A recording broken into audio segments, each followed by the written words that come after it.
بسم اللہ الرحمن الرحیم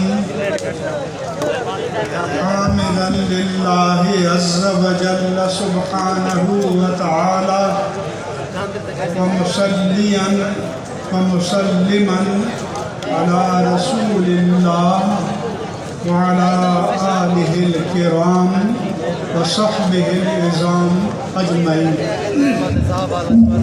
میری گفتگو کے دوران نعرے نہ لگائے جائیں، توجہ سے میری گزارشات کو سنیں اور اسٹیج پر نیچے باتیں بند کر دیں۔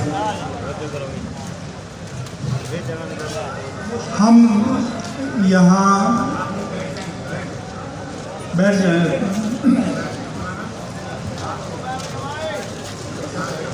آج کے اس عظیم اجتماع کے داعی حضرت علامہ قاری محمد حنیف جالندری صاحب، حضرت علامہ سید حامد سعید کاظمی صاحب